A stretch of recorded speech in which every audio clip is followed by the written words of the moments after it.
नमस्कार दोस्तों, स्वागत है आप सभी का मेरे channel knowledge can change thinking पे। आज हम लोग यूजीसी के पेपर 2020 का पीवाईक्यू करेंगे हिंदी सब्जेक्ट का। 2020 वाला सेट है ये। इसे मैंने यूजीसी के वेबसाइट से डाउनलोड किया है। आप भी चाहे तो यूजीसी के वेबसाइट पर जाके क्वेश्चन सेट डाउनलोड कर सकते हैं। कहीं और से नहीं किया है मैंने। और इसमें एक चीज़ मैंने देखा है कि क्वेश्चन दो बार दिया हुआ है। मुझे नहीं पता क्यों 2 बार दिया हो, लेकिन हर एक क्वेश्चन 2 बार आया है इसमें। तो हम एक ही को करेंगे, एक को छोड़ देंगे। और मैंने उस यूजीसी के साइट से किया है, कहीं और से डाउनलोड नहीं किया है। तो 2020 का ये सेट है हिंदी सब्जेक्ट का। तो जिनका भी हिंदी सब्जेक्ट है वो इसे पढ़ सकते हैं, देख सकते हैं। स्टार्ट करते हैं। पहला क्वेश्चन है, निम्न में से कौन सा शब्द तद्भव नहीं है? पूछा गया कौन सा शब्द तद्भव नहीं है। काज, कान, आखर, वायु। तो इसमें जो वायु शब्द है ये तद्भव नहीं है, ये तत्सम शब्द है। दिए गए विकल्पों में वायु तत्सम शब्द है, ठीक है, तद्भव नहीं है। जबकि कान, काज और आखर तद्भव शब्द हैं। नेक्स्ट क्वेश्चन, ये देखिए, ये रिपीटेड दिया हुआ है, तो एक ही को करेंगे, इसको छोड़ देंगे। ये भी 51 नंबर है और ये भी 51 नंबर है। तो मैंने किसी और साइट से नहीं किया है, इसको यूजीसी के वेबसाइट से डाउनलोड किया, लेकिन ऐसे डाउनलोड हुआ है। आप भी चाहे तो डाउनलोड करके देख सकते हैं। मुझे नहीं समझ आया कि ऐसा क्यों हुआ है। 52 नंबर क्वेश्चन, निम्न में से कौन सा शब्द यौगिक है, रूढ़ नहीं है? कौन सा शब्द यौगिक है, रूढ़ नहीं है? जलद, कान, नाक और पर। तो इसमें जलद शब्द जो है वो यौगिक है। यौगिक मतलब 2 शब्दों के योग से बनता है, उसे यौगिक कहा जाता है। तो ये जल प्लस द से बना है, जलद, इसलिए ये यौगिक है, लेकिन रूढ़ नहीं है। रूढ़ शब्द को नहीं तोड़ सकते, यौगिक शब्द को तोड़ सकते हैं। ये भी 52 वाला ही 53 में आ जाते हैं हम लोग। 53 क्वेश्चन, निम्न में से कौन सी भाषा आर्य भाषाओं के अंतर्गत नहीं आती है? कौन सी भाषा आर्य भाषा के अंतर्गत नहीं आती? अरबी, लैटिन, फारसी और यूनानी। तो इसमें से जो अरबी है ये आर्य भाषा के अंतर्गत नहीं आती है, अपितु यह शामी भाषा के अंतर्गत आती है। अरबी किस भाषा के अंतर्गत आती है?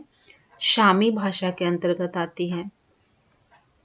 जबकि लैटिन, यूनानी एवं फारसी आर्य भाषा के अंतर्गत आने वाली भाषाएं हैं। लैटिन, यूनानी और फारसी आर्य भाषा के अंतर्गत आने वाली भाषाएं हैं। और जो अरबी है कौन सी किस भाषा में आती है? शामी भाषा में। नेक्स्ट क्वेश्चन 53 और 54 में जाएंगे। ये 54 आ गया। तारीख निम्न में से किस भाषा का मूल शब्द है? तारीख निम्न में से किस भाषा का मूल शब्द है? ये क्या लिखा है? पुर्तगाली होगा। पुर्तगाली, तुर्की, अरबी और हिंदी। तो तारीख इसमें से किसका है? अरबी भाषा का शब्द है तारीख। और इस क्वेश्चन के बारे में थोड़ा बता देते हैं। आदमी, औरत, कमर, चश्मा आदि अरबी भाषा के शब्द होते हैं। अरबी भाषा के और भी शब्द कौन कौन से होते हैं? आदमी, औरत, चश्मा। ठीक, आगे 54 हो गया। 55 नंबर क्वेश्चन, रामचंद्र शुक्ल के अनुसार नाथों की संख्या कितनी है? रामचंद्र शुक्ल के अनुसार नाथों की संख्या 9 है। रामचंद्र शुक्ल जी के अनुसार नाथों की संख्या 9 है। कौन कौन से आते हैं नाथों में?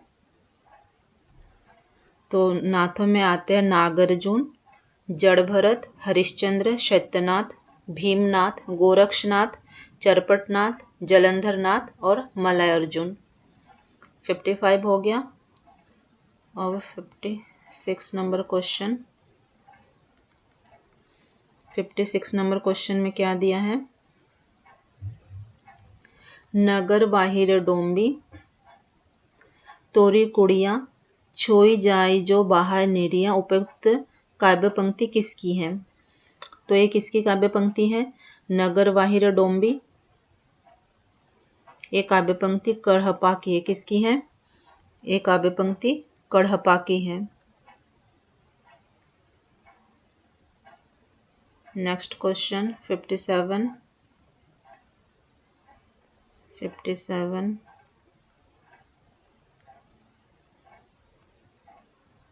रामचंद्र शुक्ल के अनुसार निम्न में से द्वाश्रय काव्य के रचयिता है। इसमें से कौन द्वाश्रय काव्य के रचयिता है? इसमें से हेमचंद द्वाश्रय काव्य के रचयिता है। हेमचंद द्वाश्रय काव्य के रचयिता है। प्रसिद्ध आलोचक रामचंद्र शुक्ल जी के अनुसार हेमचंद द्वाश्रय काव्य के रचयिता है। ठीक। जबकि पुष्यदंत क्या है? अपभ्रंश के कवि है। पुष्यदंत क्या है? अपभ्रंश के कवि है। और इनका प्रसिद्ध क्या है? प्रमुख ग्रंथ क्या है? 63 महापुराण। 63 महापुराण। और इन्हें पुष्यदंत को क्या कहा जाता है? अपभ्रंश का भवभूति भी कहा जाता है। पुष्यदंत को अपभ्रंश का भवभूति भी कहा जाता है। और मेरुतुंग ने क्या लिखा है? चिंतामणि नामक काव्य लिखा है। मेरुतुंग ने चिंतामणि नामक काव्य लिखा है। और विद्याधर के बारे में कुछ बताते हैं। विद्याधर प्राकृतिक पेंगलम सूत्र में मिलते हैं।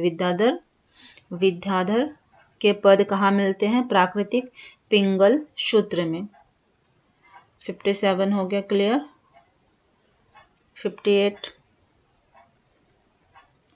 58 में क्या दिया है? मलिक मोहम्मद जायसी की प्रेम कविता हिंदी साहित्य के इतिहास का काल विभाजन और नामकरण करते हुए उपयुक्त नामकरण किस साहित्य इतिहासकार ने सुझाया? तो मलिक मोहम्मद जायसी की प्रेम कविता, कौन सी कविता? प्रेम कविता हिंदी साहित्य के इतिहास का काल विभाजन और नामकरण करते हुए उपयुक्त नामकरण किस साहित्यकार ने सुझाया था?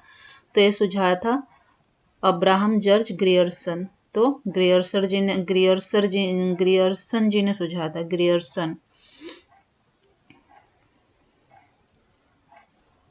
Next question 59। निम्न में से कौन सी निबंध की तात्विक विशेषता नहीं है? निम्न में से कौन सी निबंध की तात्विक विशेषता नहीं है? तो निबंध की तात्विक विशेषता संवादात्मकता नहीं है। संवादात्मकता निबंध की तात्विक विशेषता नहीं है। अन्विन्ति विचारात्मकता और आत्मव्यंजनात्मकता निबंध की तात्विक विशेषता होती है। याद रखना है इसको। 60 नंबर क्वेश्चन। त्रिशंकु के नाटककार है। त्रिशंकु के नाटककार है। त्रिशंकु के नाटककार कौन है? मुद्रा राक्षस, मणि मधुकर, बृजमोहन शाह, रमेश बख्शी। तो इसमें त्रिशंकु नाटक के नाटककार बृजमोहन शाह है। बृजमोहन शाह त्रिशंकु नाटक के नाटककार है। त्रिशंकु नाटक में क्या समाज की पूरी व्यवस्था का व्यंग करते हुए त्रिशंकु के समान लटकते मूल्यों पर चोट किया गया। समाज में जो क्या है असमानता है उस पे व्यंग करते हुए लिखा गया है त्रिशंकु नाटक में। मुद्रा राक्षस का नाटक का एक नाम बताते हैं। मुद्रा राक्षस का नाटक है तिलचट्टा, प्रसिद्ध नाटक है। मणि मधुकर की रस गंधर्व है। मणि मधुकर का नाटक है रस गंधर्व। और रमेश बख्शी का नाटक है देवयानी। रमेश बख्शी का नाटक, चर्चित नाटक क्या है? देवयानी। Question number 61। निम्न में से कौन ललित निबंधकार नहीं है? नहीं है पूछा गया है। ललित निबंधकार नहीं है इनमें से कौन? तो शुक्ल जी, विद्या श्रीनिवास, कुबेरनाथ, हजारी प्रसाद द्विवेदी। तो शुक्ल जी इसमें से ललित निबंधकार नहीं है। विद्यानिवास मिश्र, कुबेरनाथ राय, हजारी प्रसाद द्विवेदी ललित निबंधकार है। क्वेश्चन नंबर 62 पे चलते हैं। 62 क्या दिया है? 62 में लाला ब्रजकिशोर और मुंशी चुन्नीलाल निम्न में से किस उपन्यास के पात्र हैं? तो किसके पात्र है? लाला ब्रजकिशोर और चुन्नीलाल परीक्षा गुरु के पात्र हैं। किसके पात्र हैं? परीक्षा गुरु के पात्र हैं। और ये परीक्षा गुरु किसका उपन्यास है? लाल श्रीनिवास का उपन्यास है। लाल श्रीनिवास का उपन्यास है, 1882 में लिखा गया। 1882 में लिखा गया है। भाग्यवती कब लिखा गया है? 1877 में लिखा गया है भाग्यवती। और कौन सा? नूतन ब्रह्मचारी। नूतन ब्रह्मचारी 1886 में लिखा गया है। रहस्य कथा 1897 में लिखा गया है। बालकृष्ण भट्ट का है। बालकृष्ण भट्ट का है। नेक्स्ट क्वेश्चन 63 में क्या दिया है? आधुनिक ईरान की पृष्ठभूमि पर रक्त रंजित क्रांति का चित्रण निम्न में से किस उपन्यास में किया गया है? आधुनिक ईरान की पृष्ठभूमि पर रक्त रंजित क्रांति का चित्रण निम्न में से किस उपन्यास में किया गया है? तो ये किया गया है 7 नदियां एक समुंदर। किसमें किया गया है? 7 नदियां एक समुंदर में किया गया है।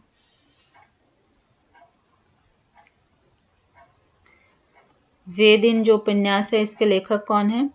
निर्मल वर्मा है। वेदिन के उपन्यासकार के लेखक निर्मल वर्मा है। ठीक। लाल पसीना के लेखक कौन है? अभिमन्यु अनंत है।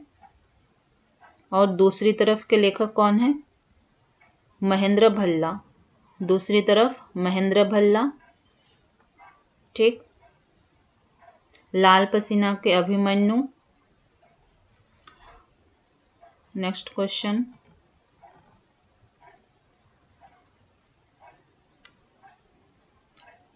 सीता हरण तात जनी कहू पिता संजाई, जो मैं राम तो कुल सहित कहू दसानन जाई।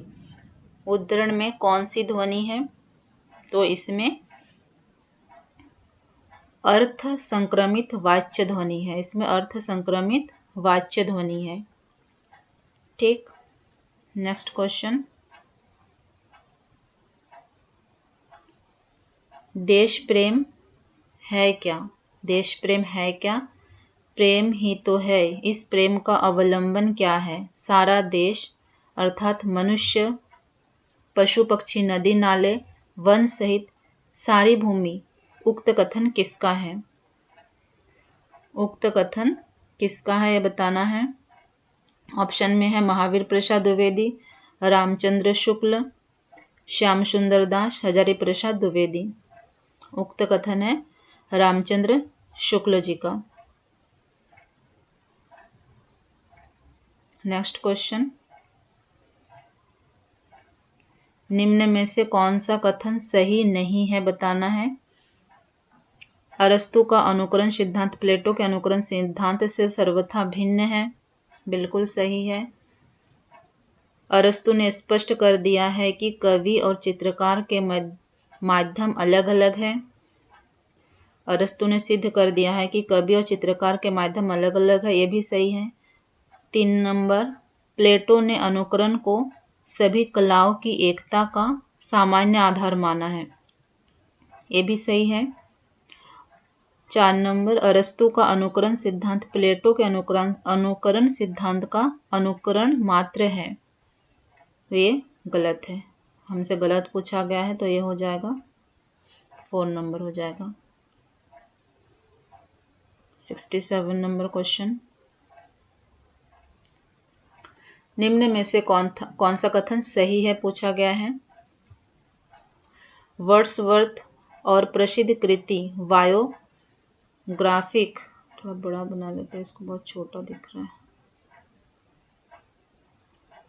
बायोग्राफिक लिटरेलिया के कल्पना के सिद्धांत का विस्तृत विश्लेषण है। कौन सा सही है ये पूछा गया है, तो ये गलत है।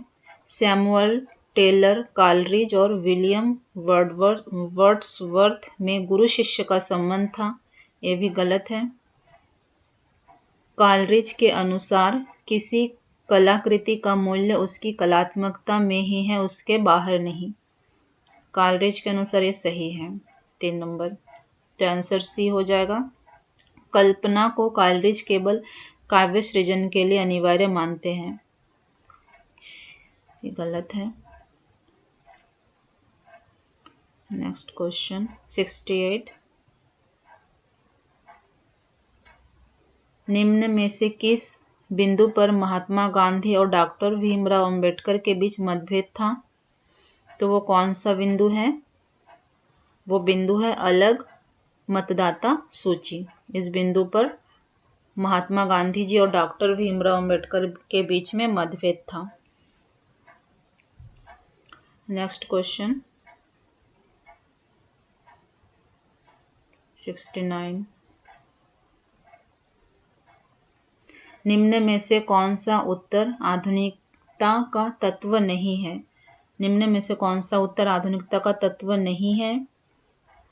विकेंद्रीकरण, विखंडन, केंद्रवाद, स्थानीयता, तो केंद्रवाद 2 नंबर हो जाएगा। आधुनिकता का तत्व नहीं है।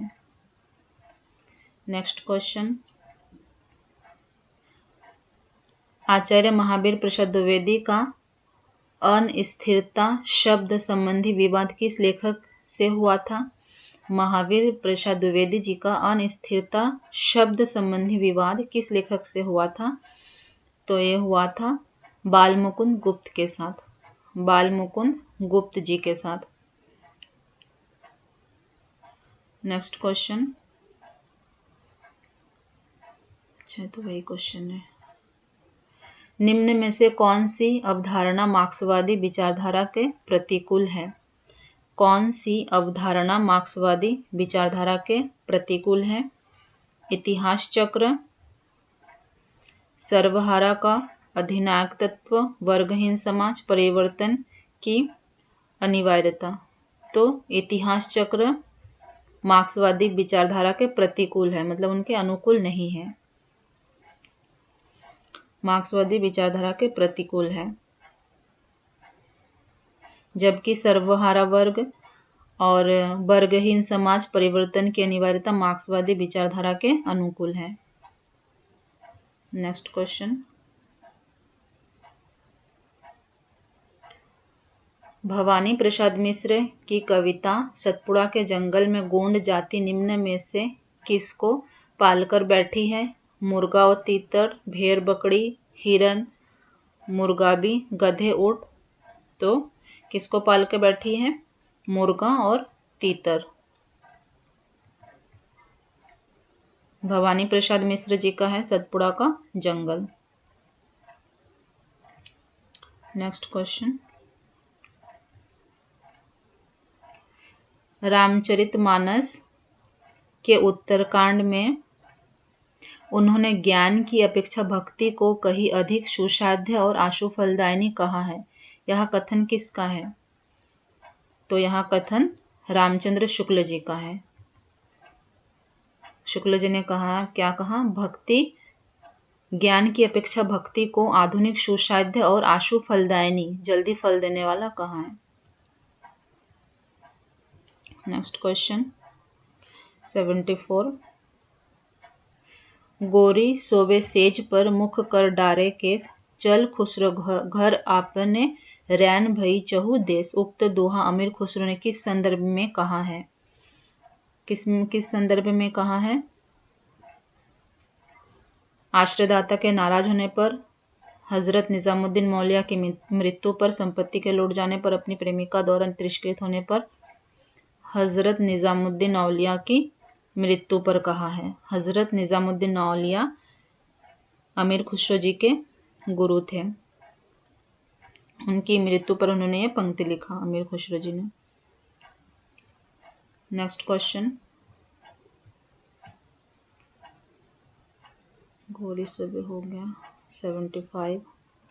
ओ मेरे आदर्शवादी मन, ओ मेरे सिद्धांतवादी मन, अब तक क्या किया, जीवन क्या जिया। 75 नंबर क्वेश्चन, उपयुक्त पंक्ति के आधार पर निम्न में से कौन सा सही नहीं है ये बताना है। स्वयं से असंतुष्टि, असमंजस्य की स्थिति, आत्मा आलोचना, आत्मा मंथन। तो इसमें से कौन सा सही नहीं है पूछा गया है। तो इसमें से हो जाएगा असमंजस्य की स्थिति, ये सही नहीं है। इस पंक्ति में स्वयं के प्रति असंतुष्टि, आत्मा आलोचना, आत्मा मंथन तीनों है। नेक्स्ट क्वेश्चन 76 नंबर, यदि श्रद्धा और मनु अर्थात मनन के सहयोग से मानवता का विकास रूपक है तो भी बड़ा ही भावमय और श्लाघ्य है। कामिनी के संदर्भ में उपयुक्त कथन किसका है। कामिनी के संदर्भ में उपयुक्त कथन किसका है। गजानन माधव मुक्तिबोध का, आचार्य रामचंद्र शुक्ल का, नंद दुलारे वाजपेयी, जयशंकर प्रसाद। तो यहाँ कथन किसका है, जयशंकर प्रसाद जी का है। कामिनी के संदर्भ में उपयुक्त कथन, यदि श्रद्धा और मनु अर्थात मन के सहयोग से मानवता का विकास रूपक है तो भी बड़ा ही भावमय और श्लाघ्य है, जयशंकर प्रसाद का है, जिसे उन्होंने कामिनी की भूमिका में लिखा है। कामिनी एक पुनर्विचार पुस्तक गजानन माधव मुक्तिबोध की है। कामिनी एक पुनर्विचार नाम से पुस्तक है जो किसका है, गजानन माधव मुक्तिबोध जी का है। नेक्स्ट क्वेश्चन 77 नंबर क्वेश्चन, साधो देखो जग बौराना, साची कहो तो मारन धावे, झूठ जगपतियाना, हिंदू कहत है राम हमारा, मुसलमान रहमाना, आपस में दो लड़े मरुत है, मरम कोई नहीं जाना। उपयुक्त पंक्ति में कौन सा कबीर का संदेश नहीं है पूछा गया है। धार्मिक असहिष्णुता, धार्मिक सद्भावना, सांप्रदायिक सौहार्द्र, एकेश्वरवाद की प्रतिष्ठा। तो इसमें क्या हो जाएगा, धार्मिक असहिष्णुता कबीर का संदेश नहीं है। कबीर का संदेश क्या है, धार्मिक सद्भावना, एकेश्वर की प्रतिष्ठा, सांप्रदायिक सौहार्द्रता, इनका संदेश है इस पंक्ति के माध्यम से। 78 नंबर क्वेश्चन, करम बीबी और सरफराज निम्नलिखित में से किस उपन्यास के पात्र हैं। किस उपन्यास के पात्र है, जिंदगी नामा के। करम बीबी और सरफराज जिंदगी नामा उपन्यास के पात्र हैं। इसकी रचना, जिंदगी नामा उपन्यास की रचना कृष्णा सोबती ने 1979 में किया था। 1979 में। डारा बिछुड़ी सूरजमुखी अंधेरे के 1972 है, 72 का, ठीक है। यारों के यार कृष्ण सोबती की अन्य रचना है। ये सारा जो है कृष्ण सोबती की ही रचना है चारों। डारा बिछुड़ी और सूरजमुखी अंधेरे के 1972 की रचना है। यारों के यार कृष्ण सोबती की अन्य रचना है। और जिंदगी नामा 1979।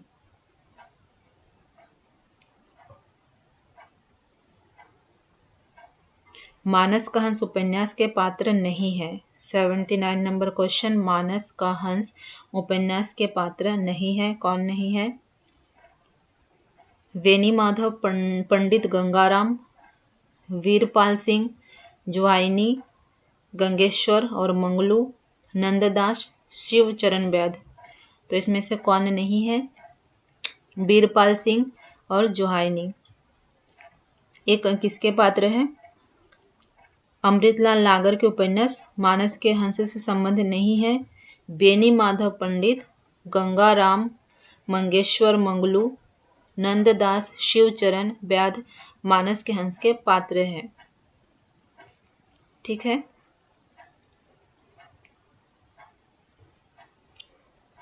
80 नंबर क्वेश्चन, निम्न में से किस उपन्यास में उत्तर प्रदेश के पूर्वांचल के एक कस्बा नुमा गांव शिवपालगंज की कहानी वर्णित है? शिवपालगंज की कहानी किसमें वर्णित है? राग दरबारी, जल टूटता हुआ, आधा गांव, गली आगे मुड़ती है।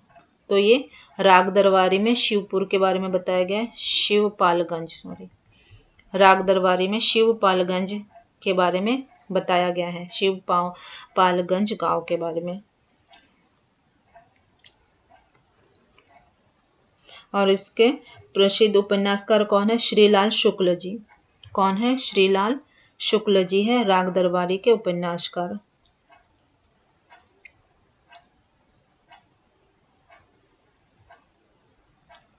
नेक्स्ट क्वेश्चन,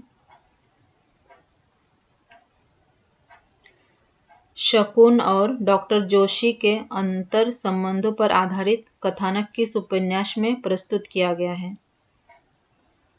शकुन और डॉक्टर जोशी के अंतर संबंधों पर आधारित कथानक उपन्यास किस उपन्यास में प्रस्तुत किया गया है? आसान है बहुत, आपका बंटी में प्रस्तुत किया गया है। और आपका बंटी की लेखिका मन्नू भंडारी है।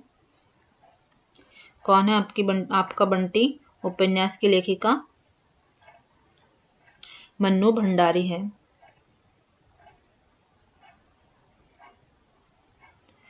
तिरछी बौछार 1984 की रचना है, मंजुल भगत की।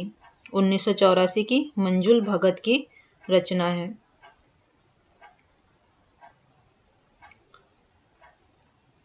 ये क्या है? टूटता हुआ इंद्रधनुष भी मंजुल भगत की कहानी संग्रह है। ये भी मंजुल भगत का कहानी संग्रह है। तिरछी बौछार उनका उपन्यास है, टूटता हुआ इंद्रधनुष उनका कहानी संग्रह है, मंजू भगत का। 81 हो गया। 82, प्रेमचंद कृत प्रायश्चित कहानी के पात्र है। प्रेमचंद कृत प्रायश्चित कहानी के पात्र हैं सुबोध चंद्र और मदारी लाल। प्रेमचंद कृत प्रायश्चित कहानी के पात्र है सुबोध चंद और मदारी लाल। प्रेमचंद की अन्य प्रमुख कहानियों के नाम: नमक का दारोगा, बूढ़ी काकी, शतरंज के खिलाड़ी, पूछ की रात, सदगति, दो बैलों की कथा, नशा, कफन आदि है। आदि सब प्रेमचंद जी के प्रसिद्ध रचनाएं हैं। एटी 3 नंबर क्वेश्चन,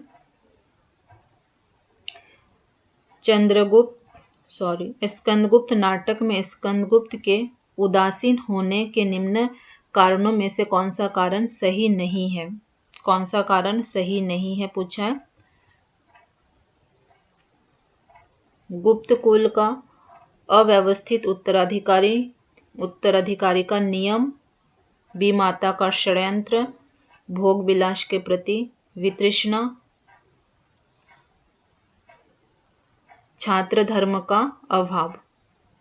तो क्या हो जाएगा? छात्र धर्म का अभाव जो है कारण नहीं है। भोग विलास, विमाता षड्यंत्र और अव्यवस्थित उत्तराधिकारी नियम सारे स्कंदगुप्त को उदासी होने के कारण हैं। ठीक।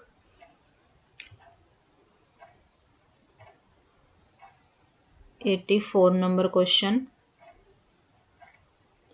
सिंदूर की होली के किस पात्र ने विधवा मनोरमा का हाथ जीवन भर अविवाहित रहने के लिए पकड़ा, न कि उसे अपनी स्त्री बनाने के लिए? तो किसने पकड़ा था हाथ? मनोज शंकर ने पकड़ा था।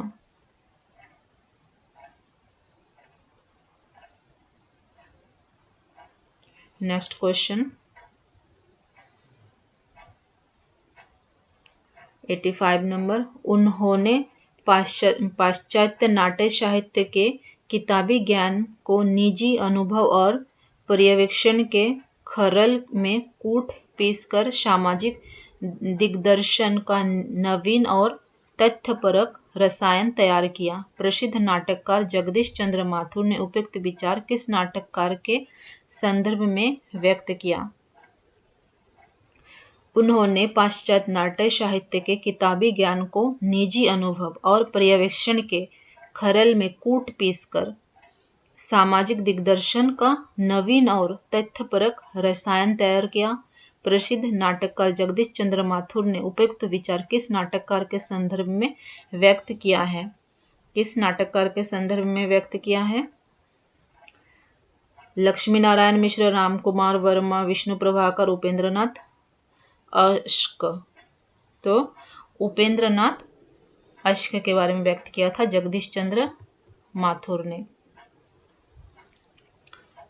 नेक्स्ट क्वेश्चन 86 नंबर, क्या दिया है? समानांतर कथा प्रसंगों को लेकर लिखा गया नाटक है। समानांतर कथा प्रसंगों को लेकर लिखा गया नाटक है द्रौपदी, पहला राजा, आठवां सर्ग, एक और द्रोणाचार्य। तो ये हो जाएगा एक और द्रोणाचार्य।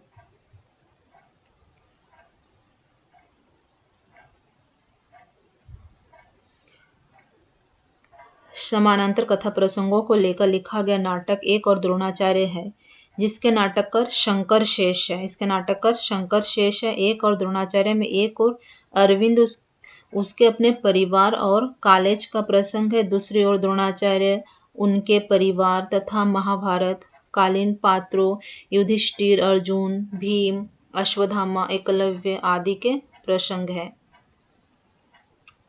नेक्स्ट क्वेश्चन 87 नंबर, आवारा मसीहा किस साहित्यकार और साहित्यकार की औपन्यासिक जीवनी है? आवारा मसीहा किस साहित्यकार की औपन्यासिक जीवनी है? तो किसका है? शरद चंद्र जी का है। किसका है? शरद चंद्र जी का है। आवारा मसीहा शरद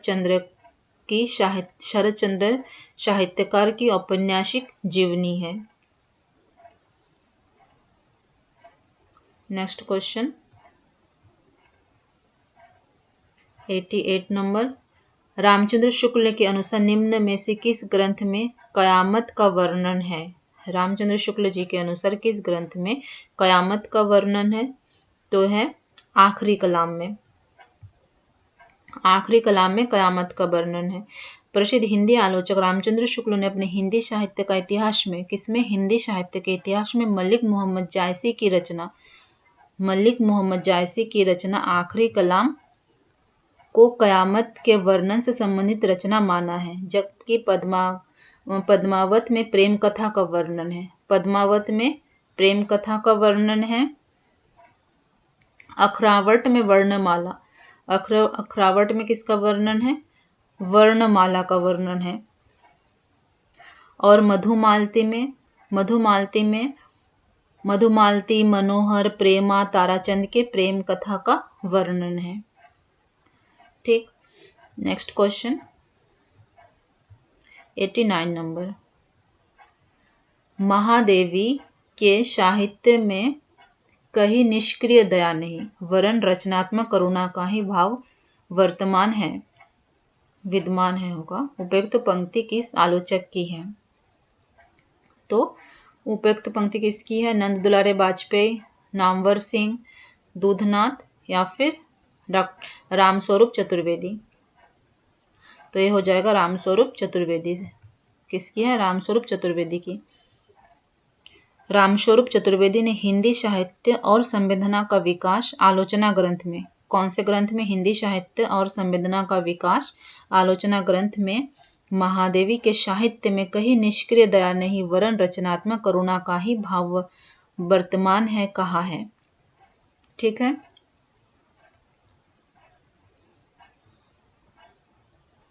नंबर क्वेश्चन, यहाँ पे रिपीटेड नहीं दिया है। फोर्ट विलियम कॉलेज कलकत्ता के संबंध में निम्न में से कौन सा कथन सही नहीं है? सही नहीं है बताना है। इस कॉलेज में प्राचार्य जॉन गिलक्रास्ट थे, सही है ये। इंग्लैंड में नवागत अंग्रेज अफसरों के प्रशिक्षण की व्यवस्था थी यहाँ पे, ये भी बिल्कुल सही है। आधुनिक भारतीय भाषाओं की जानकारी नहीं दी जाती थी, ये गलत है, तो नहीं है पूछा गया है तो यही हो जाएगा। बल्कि आधुनिक भारतीय भाषाओं की जानकारी वह दी जाती थी। इसकी स्थापना 1800 ईस्वी में हुआ, ये भी सही है। नेक्स्ट क्वेश्चन 91, निम्न में से तालव्य वर्ण बताना है। कौन कौन सा है? च, त, ट और ज है, तो इसमें से तालव्य वर्ण हो जाएगा च और कौन सा हो जाएगा? ज। च और ज हो जाएगा तालव्य, च ज।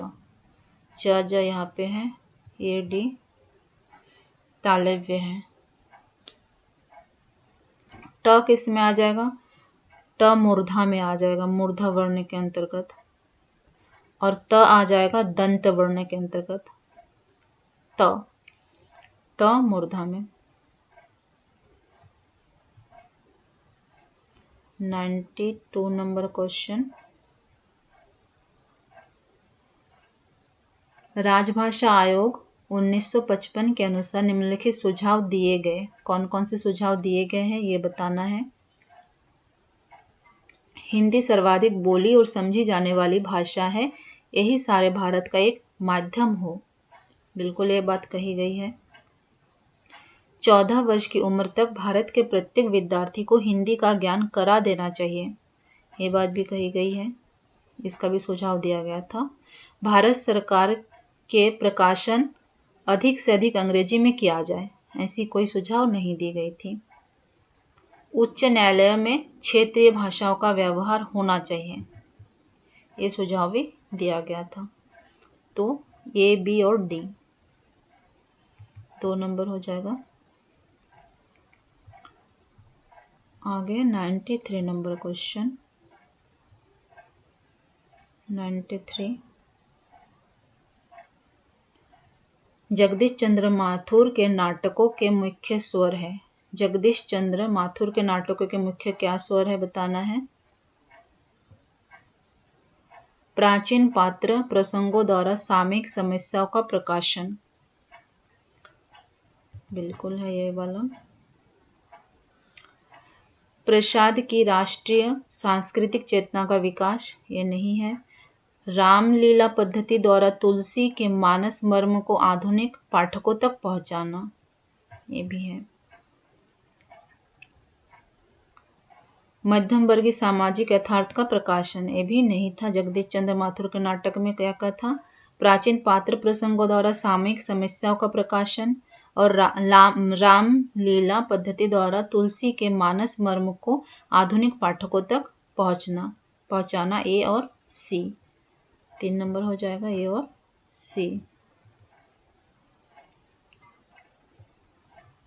Next question 94 number, Ramchandra Shukla के अनुसार निम्न में से अमीर खुसरो के बारे में कौन सी बातें सही है? यानी रामचंद्र शुक्ल जी ने अमीर खुसरो के बारे में क्या कहा है, बताना है। वे फारसी के बहुत अच्छे ग्रंथकार और अपने समय के नामी कवि थे। फारसी के बहुत अच्छे ग्रंथकार और अपने समय के नामी कवि थे। कौन? अमीर खुसरो, ये बात कहा है शुक्ल जी ने। वे बड़े ही विनोदी, मिलनसार, सहृदय थे, ये भी कहा शुक्ल जी ने। उनमें उक्ति वैचित्र का नितांत अभाव था, नहीं ये नहीं कहा है। इनकी पहेलियाँ और मुकरियाँ प्रसिद्ध है, इनकी पहेलियाँ मुकरियाँ प्रसिद्ध, ये भी शुक्ल जी ने कहा है। ए, बी और डी, ए नंबर हो जाएगा आंसर। 95 नंबर क्वेश्चन, पुनर्जागरण के संबंध में निम्न में से कौन से कथन सही है? पुनर्जागरण के संबंध में कौन से कथन सही है बताना है। दो जाति संस्कृतियों का टकराहट होता है पुनर्जागरण में। हाँ, होता है, बिल्कुल ये नंबर सही है। मनुष्य की आदिम प्रवृत्तियों की लालसा नहीं। परंपराओं का तथ्यात्मक अनुपालन नहीं। परंपराओं का तथ्यात्मक अनुपालन नहीं होता है। मनुष्य के संपूर्ण तथा संश्लिष्ट रूप की खोज। मनुष्य के संपूर्ण तथा संश्लिष्ट रूप की खोज की जाती है। मनुष्य के संपूर्ण तथा संश्लिष्ट रूप की खोज की जाती है पुनर्जागरण के माध्यम से। ए और डी हो जाएगा सही आंसर। 95 नंबर हो गया था, 96 नंबर।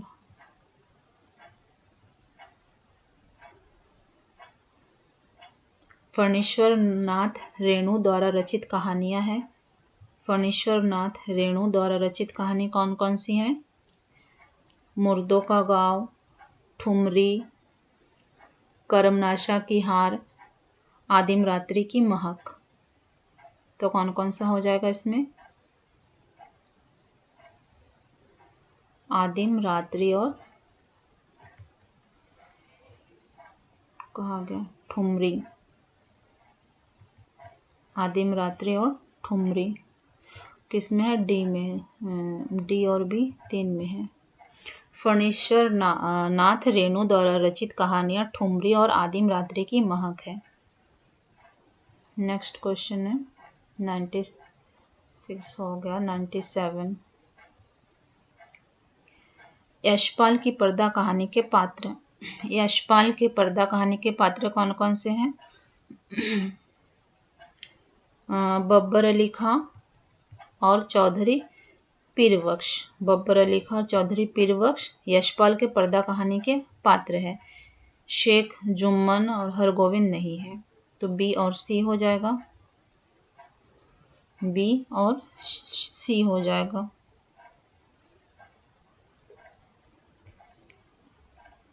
जुम्मन प्रेमचंद के कहानी परमेश्वर पंच परमेश्वर के पात्र हैं। जुम्मन, शेख जुम्मन प्रेमचंद की कहानी पंच परमेश्वर के पात्र हैं। ठीक है। और हरगोविंद फणीश्वर रेणु की कहानी संवदिया का पात्र है। फणीश्वर रेणु की कहानी संवदिया का पात्र है। नेक्स्ट क्वेश्चन 97 यशपाल की पर्दा कहानी हो गया था। 98 निम्न में से टी.एस. इलियट की पुस्तकें हैं। टी.एस. इलियट की पुस्तकें हैं। कौन कौन सी टी.एस. इलियट की पुस्तकें? Science and poetry, the sacred wood, the making of literature, the waste land, the sacred wood और द वेस्टलैंड। बी और डी इलियट की पुस्तकें हैं। बी और डी।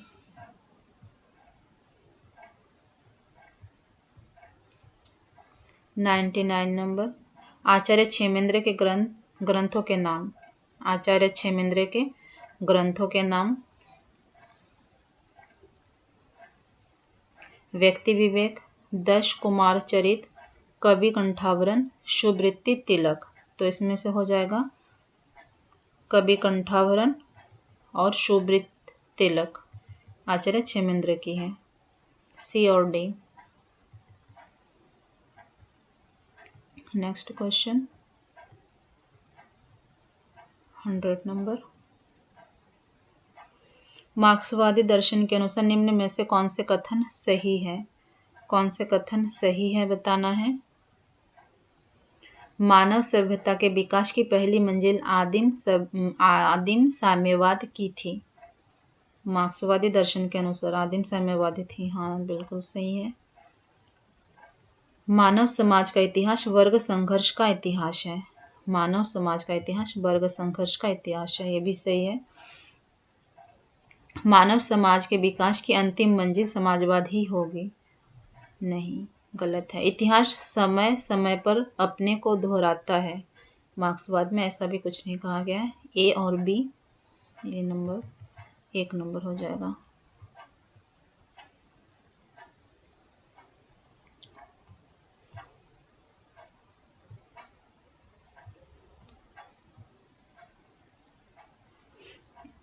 एक 101 नंबर क्वेश्चन है, निम्न में से कौन सी आधुनिक काल की रचना है? निम्न में से कौन सी आधुनिक काल की रचना है? ऊर्ध्व शतक, सुधामाचरित, भ्रमरदूत, रास पंचाध्याय। तो ऊर्ध्व शतक और भ्रमरदूत आधुनिक काल की रचना है। 102 नंबर क्वेश्चन, द्विवेदी योगिन कविता की विशेषता। द्विवेदी योगिन कविता की विशेषता। तो क्या क्या विशेषता है द्विवेदी योग कविता में? इतिवृत्तात्मकता और प्रबंधात्मकता। ये हो जाएगा 4 नंबर। इतिवृत्तात्मकता और प्रबंधात्मकता द्विवेदी योगिन कविता की विशेषता है, जबकि श्रृंगारिकता रीतिकालीन कविता की विशेषता है। ए नंबर में जो श्रृंगारिकता है रीतिकालीन कविता की विशेषता है, और लाक्षणिकता छायावाद कविता की विशेषता है। 103 नंबर, निम्न में से कौन सी रचना छायावाद की नहीं है? कौन सी रचना, कौन सी रचना छायावाद की नहीं है? झरना, पथिक, मिलन, रश्मि। पथिक और मिलन, ये क्या है? छायावाद की रचना नहीं है। 3 नंबर हो जाएगा। मिलन 1917 की है और पथिक 1920 की रचना है। द्विवेदी योगिन रचना है, ठीक है। द्विवेदी काल के कवि रामनरेश त्रिपाठी की कृतियां है। किसकी कृतियां है? रामनरेश त्रिपाठी की कृतियां है।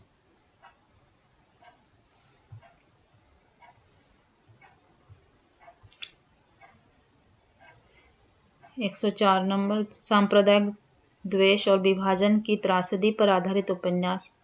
सांप्रदायिक द्वेष और विभाजन की त्रासदी पर आधारित उपन्यास कौन सी है?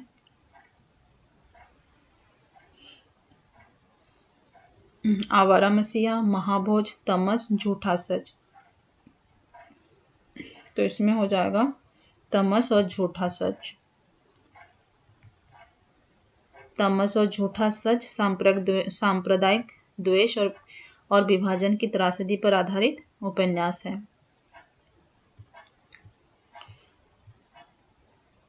Next question,